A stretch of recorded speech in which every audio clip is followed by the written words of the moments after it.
La première tentative de Gog ou Magog, nous dit le Talmud, la première tentative, c'est Abraham qui se bat contre les 4 rois babyloniens.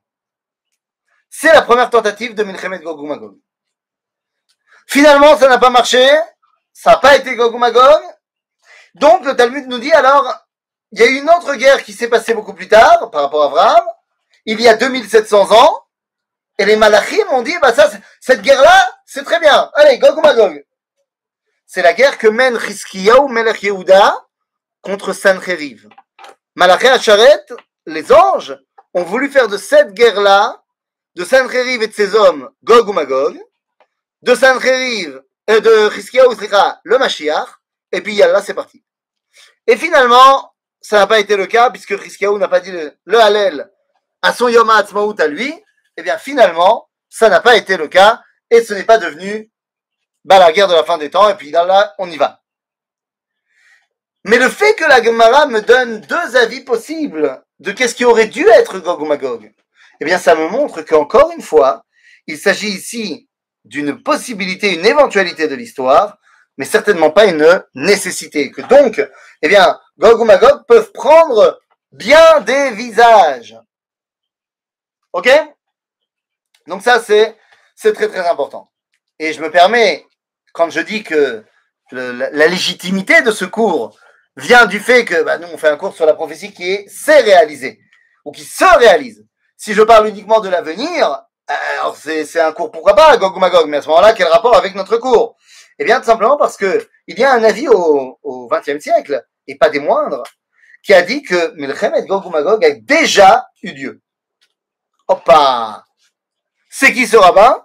Eh bien, ce rabbin, c'est Rav Menachem Mendel Kasher.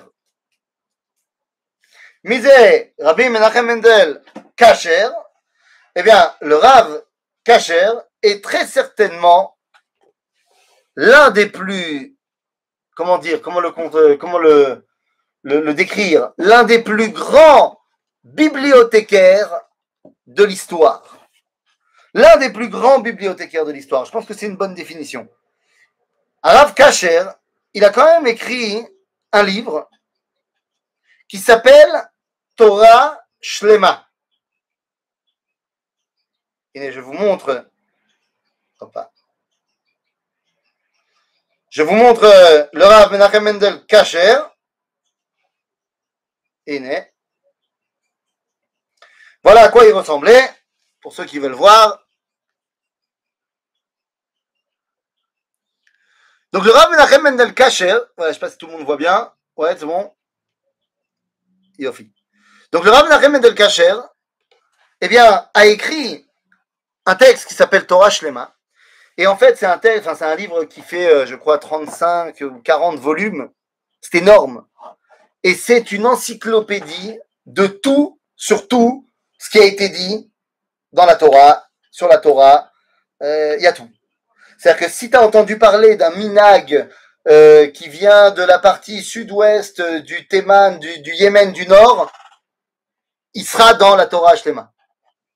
C'est-à-dire que Torah Shlema, c'est pas tant un livre de commentaires qu'un livre de récupération et qui nous donne une vision Shlema de toute la Torah Kula.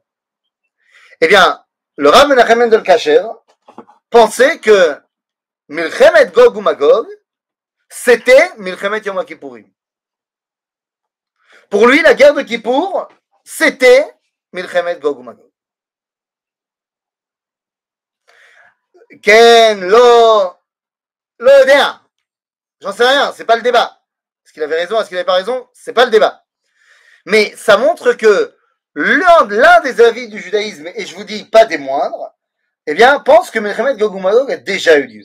J'avoue que c'est pas l'essentiel du mainstream de nos sages, ou bechol zot.